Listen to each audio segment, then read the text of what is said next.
Jadi untuk tujuan pembelajaran kita yang pertama itu siswa dapat menjelaskan pengertian jurnal umum. Yang kedua, siswa dapat menerapkan aturan pencatatan jurnal umum. Dan yang ketiga, dapat menyebutkan fungsi jurnal umum dalam akuntansi. Oke, sekarang kita masuk ke materinya yaitu jurnal umum. Nah, untuk jurnal umum itu adalah catatan kronologis dari semua transaksi keuangan yang terjadi dalam suatu bisnis. Nah, fungsinya itu adalah untuk mencatat setiap transaksi secara sistematis dan berurutan. Jadi sesuai transaksinya ya anak-anak. Nah, dengan prinsip pencatatan ganda yaitu debit dan kredit. Ya, jadi ada dua gitu. Nah, yang menjadi dasar untuk menyusun laporan keuangan. Jadi untuk jurnal umum itu adalah tahap awal atau tahap pertama dalam penyusunan laporan keuangan. Oke, paham? Nah, di sini ada yang namanya komponen jurnal umum anak-anak. Ada tanggal transaksi yang pasti itu adanya tanggal transaksi di tabelnya. Terus yang kedua ada nomor bukti transaksi seperti faktur ataupun kwitansi. Jadi nanti di refnya itu di tabel itu akan ada yang namanya nomor bukti transaksi ya anak-anak. Itu penting banget. Terus yang ketiga ada deskripsi transaksi singkat. Jadi kayak misalnya nih dia itu apa gitu nama akunnya gitu. Terus transaksinya apa seperti itu. Maka dia akan menghubungkan antara keterangan transaksi dengan nama akunnya gitu. Terus yang terakhir ada kolom debit dan kredit yang jumlahnya harus imbang. Jadi anak-anak untuk jurnal umum itu harus yang namanya balance ya. Jadi antara debit dan kredit itu benar-benar harus sama. Kalau misalkan nggak balance, kenapa Bu? Itu harus diulang. Karena kalau udah awalnya salah, berarti akhirnya sudah salah. Oke. Nah, sekarang itu ada namanya aturan pencatatan. Yang pertama, semua transaksi harus dicatat dengan menggunakan kode akun yang sudah ditetapkan. Jadi untuk nama akun seperti kas, terus piutang itu ada nomor akunnya yang berbeda gitu. Jadi nggak sama gitu. Terus ada yang kedua ada debit dan kredit harus selalu seimbang. Yang tadi kata ibu itu yang harus balance ya anak-anak. Baru kalian bisa melanjutkan ke tahap berikutnya. Seperti itu. Terus yang ketiga ada bukti transaksi seperti faktur, kwitansi dan harus disiapkan sebagai referensi. Jadi untuk buktinya nanti kan kalian nih kalau misalkan udah benar-benar praktek secara keseluruhan di akuntansi, itu pasti kalian ada nota kayak kwitansi atau kredit itu tuh adalah transaksinya gitu. Jadi di situ kan ada yang namanya bukti kayak nomornya seperti itu.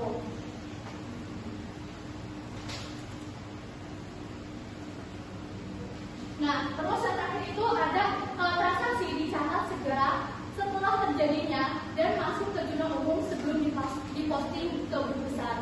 Jadi nih, misalkan nih kalian dalam menyusun jurnal umum itu setelah kalian mendapatkan transaksi itu kalian harus segera mencatatnya gitu.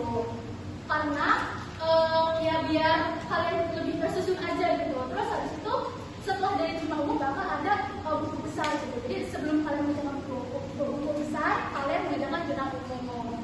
Paham? Oke. Nah di sini ada contohnya. Misalkan nih, kalian buka yang ibu kirim, itu ada contoh transaksinya.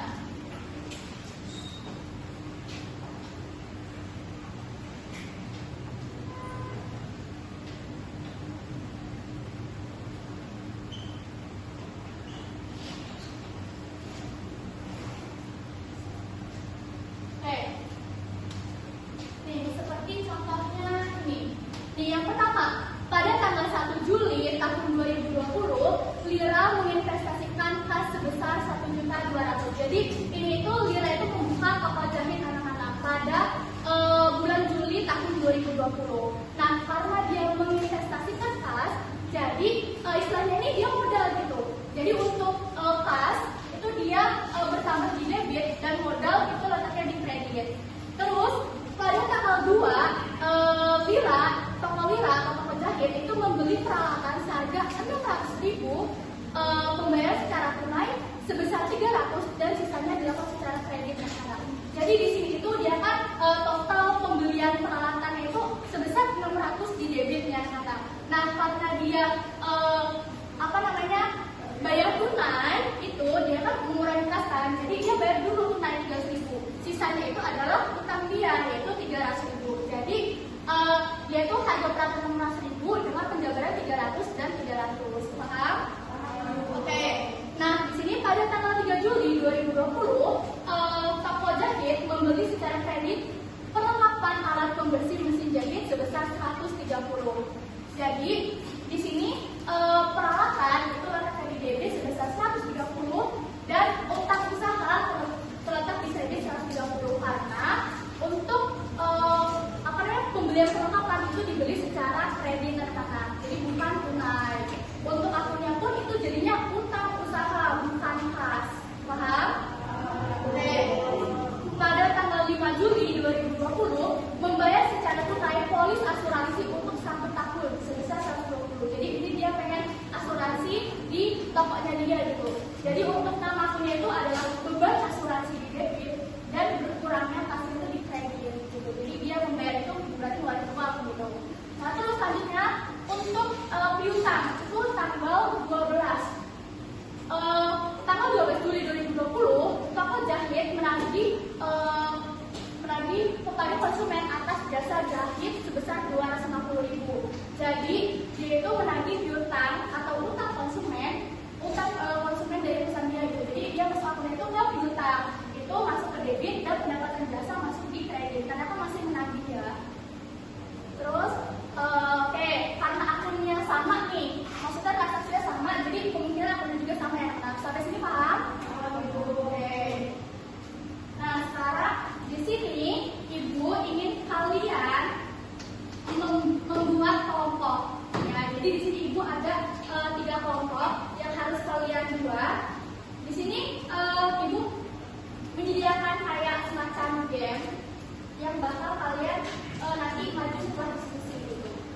Ya, jadi di sini ada kelompok 1, kelompok 2, dan kelompok 3.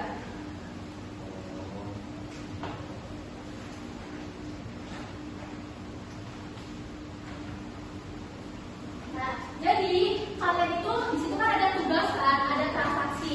Nanti kalian meletakkan di mana transaksinya gitu. Habis itu nanti kalian analisis nih, alasannya apa kalian masuk ke transaksi di situ sesuai dengan yang kalian dapatkan. Paham? Oke, ibu beri waktu 3 menit lah untuk kalian berdiskusi. Udah, belum dong. Nah ini udah belum. Kita kan udah pintar. Kita les ibu. Oh les. Ibu. Udah itu ya hubungannya bu. Diskusi ya. Sabar ya teman-teman. Udah, kelompok 3 bagaimana? Udah bu. Oke, sekarang ibu mau kalian menyiapkan 2 perwakilan dari kelompok kalian. Ya kalau 3 itu nggak apa-apa deh. Boleh. Mau 1, 2, 3 nggak apa-apa. Siapa yang duluan? Kami. Oke. Bu kelompok 1 ya. Sabar. Pencet. Loh, berapa duluan? Ini kita suruh ini nggak jauh. Sabar. Nih, ada bagus. Nih, ibu ini jelaskan dulu. Kalian di sini bisa? Nih, ada waktunya. Enggak, itu cuma ini doang. Nih, jadi kalian kan transaksi nomor 1 ya anak-anak. Jadi di sini ada, ini maaf ya info. Ini ada debit, kredit. Jadi kalian pilih nih nomor 1 yang mana letak di debit, yang mana di kredit. Itu di mana? Gitu pintar. Terus habis itu di sini ada nomor 2 nih, kelompok 2. Ini dan ini kelompok 3. Paham?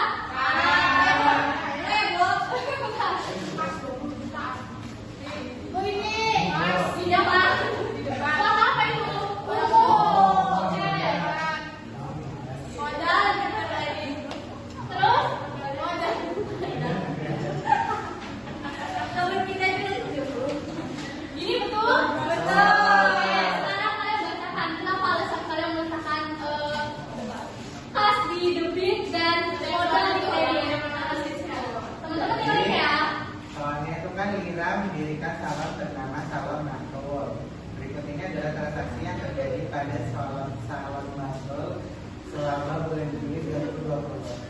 pada tanggal 1 Juli 2020 Lira menyetorkan uangnya perusahaan sebesar 20 juta sebagai modal awal. Nah, itu kan maksudnya kata dia menyetorkan uangnya ke perusahaan sebesar 20 juta sebagai modal awal, ada jelas ya kan? Kasih menambah di debat, jadi 20 juta dan modalnya juga bertambah di kredit ya sebesar 20 juta seperti yang kita pelajari kemarin yang jadi bulan Oke, terima kasih. Sekarang untuk kelompok 2.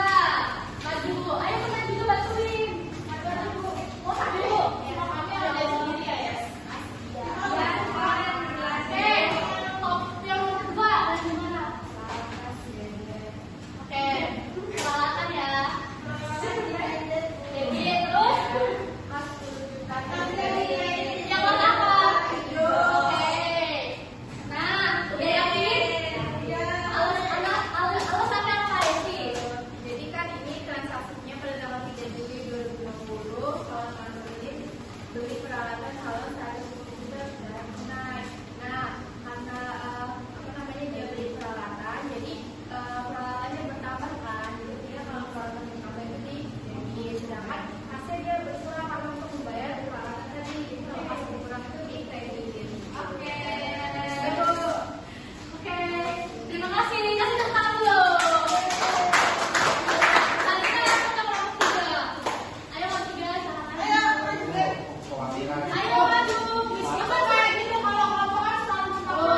5 Bu.